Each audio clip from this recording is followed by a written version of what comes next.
perubahan-perubahan fisik tubuh pada remaja ini, maka akan banyak persoalan-persoalan yang dijumpai, yang dipertanyakan oleh remaja tersebut. Denek tinggalkan kampung, harokah merubah untung. Jika isuknya sanang niai hati. Assalamualaikum warahmatullahi wabarakatuh. Welcome back to channel DR Gus IMP.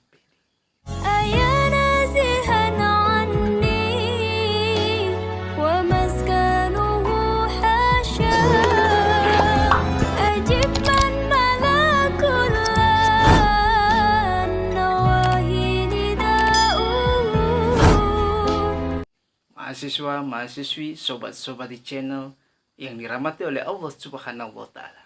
Di perkuliahan hari ini kita akan membahas tentang psikologi remaja dan permasalahannya. Itu saya akan join kolaborasi dengan seorang mahasiswi. Orang tua yang merasa kesusahan dan kewalahan dalam mendampingi anaknya untuk Yang cantik, enak dipandang mata, dan akan mempresentasikan tugas kuliahnya. Itu tetap di channel kesayangan Anda untuk mengupas tuntas tentang remaja dan permasalahannya. Langsung kita ke materi. Cek this.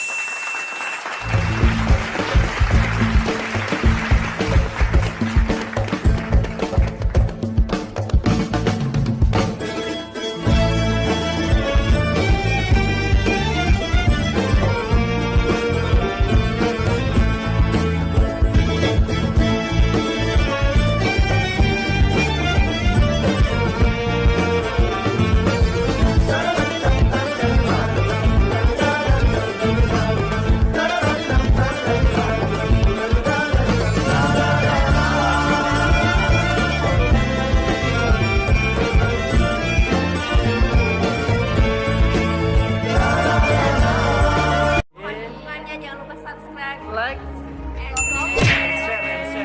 jangan lupa share juga ya. mahasiswa, mahasiswi, sobat-sobat di channel yang dirahmati oleh Allah Subhanahu wa Ta'ala. Seorang remaja yang baru tumbuh, yang baru berubah dari masa kanak-kanak menuju masa remaja. Di fase yang pertama ini, maka yang paling menonjol, yang paling kelihatan adalah perubahan fisik. Fisik seorang remaja mulailah menampakkan diri menjadi remaja awal yang sangat menarik bagi lawan jenisnya, yang sangat menarik ketika dipandang oleh orang dewasa, sangat menarik ketika dipandang oleh rekan-rekannya, teman-temannya, kawan-kawannya, lingkungan sosialnya, bahwasanya ada pertumbuhan fisik yang sangat pesat pada remaja di tahap awal ini. Itu jangan heran ketika kita melihat perubahan-perubahan yang sangat drastis pada seorang remaja atau fase yang pertama ini. Seorang guru harus mengetahui perubahan-perubahan perkembangan pada diri anak tersebut di masa remaja ini. Ketika seorang remaja laki-laki, maka akan perubahan pada tubuhnya akan mulai berkembang dengan pesat. Disinilah, di fase inilah remaja mulai pembentukan pada tubuhnya. Perubahan yang sangat signifikan di dalam perkembangan tubuh remaja tersebut. Kalau dia seorang laki-laki, akan mulailah perubahan-perubahan pada suaranya. Dari suara kanak-kanak menuju suara remaja. Dan mulailah tumbuh jagunnya pada remaja laki-laki. Pada masa ini, maka seorang laki-laki sudah mimpi basah. Masih ada yang bertanya, mimpi basah itu seperti apa? Mimpi basah atau nocturnal emission adalah ejakulasi yang terjadi pada seorang pria ketika tidur. Umumnya, pada saat itu, pria bermimpi melakukan hubungan seksual. Nah, ejakulasi saat mimpi basah bisa terjadi tanpa ada rangsangan tertentu. Umumnya, pria berusia produktif, yaitu usia remaja. Mimpi basah bagi seorang laki-laki itu pertanda bahwasannya masa kanak-kanak mulai ditinggalkan dan akan menuju masa remaja di tahap awal. Maka seorang laki-laki akan mengalami fase ini. Produksi sperma mulai jalan, maka harus dibimbing dengan baik untuk perkembangan di masa ini.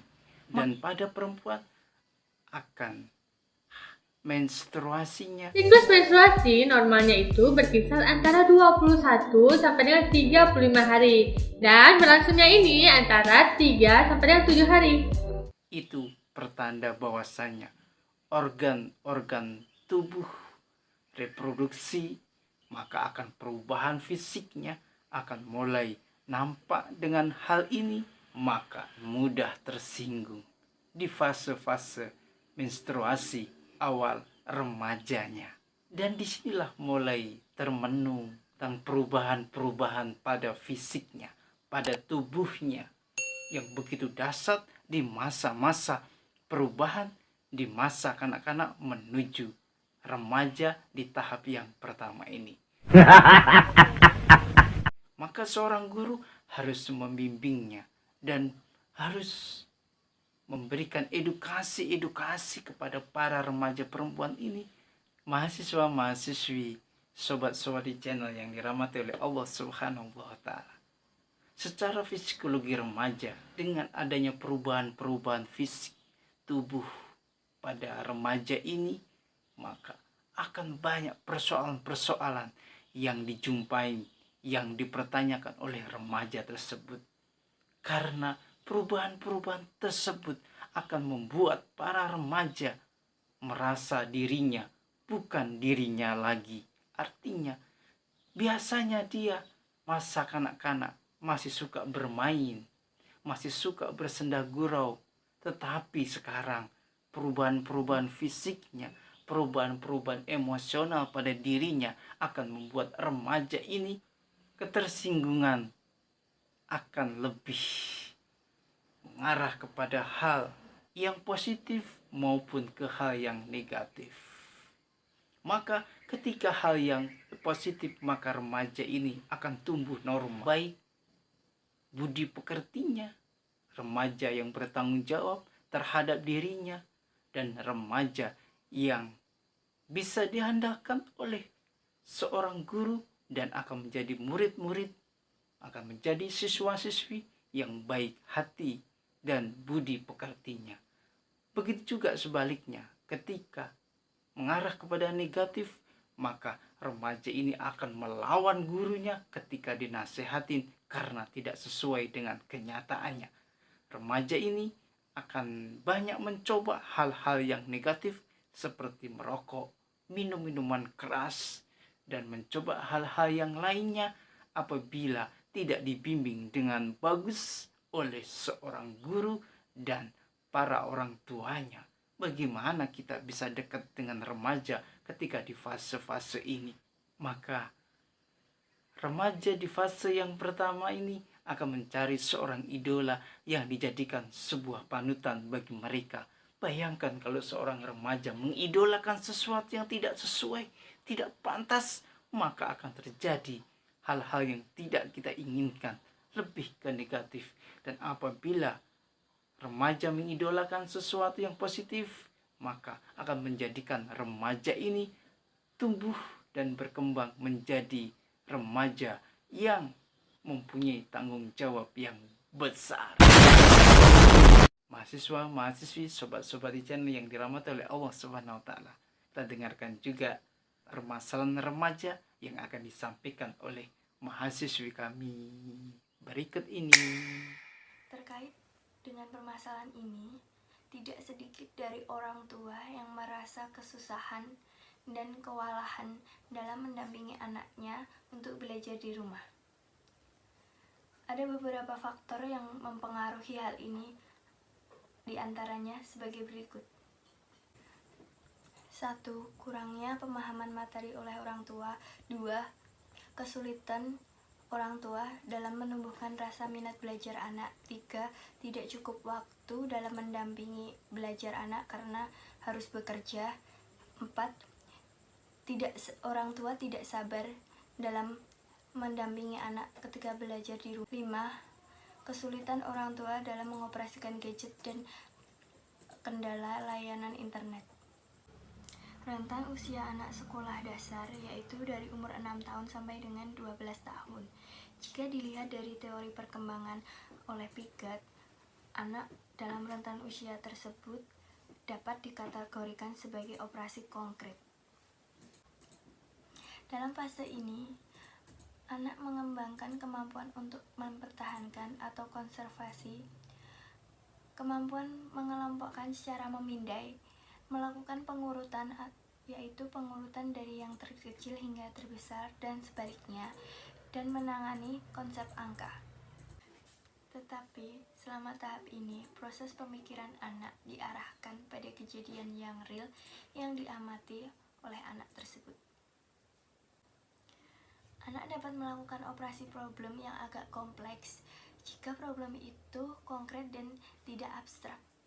Fase tahap yang pertama, awal dari pertumbuhan seorang remaja, dari kanak-kanak menuju remaja, maka terjadi banyak perubahan-perubahan, khususnya fisik bagi seorang remaja tersebut. Ketika ada perubahan-perubahan tersebut, maka kita sebagai seorang guru dan orang tua, maka kita harus mendekati remaja dan kita bimbing menuju ke hal yang positif. Iya. Sekian perkuliahan hari ini, kurang lebihnya mohon maaf. Apabila ada yang kurang mohon dimaafkan, dan bila ada pertanyaan kita diskusi di kolom komentar. Billahi taufiq wal hidayah waridha wal inayah fastabil kharas wa huwa muwafiq ila aqwamit thariq. Wassalamualaikum warahmatullahi wabarakatuh.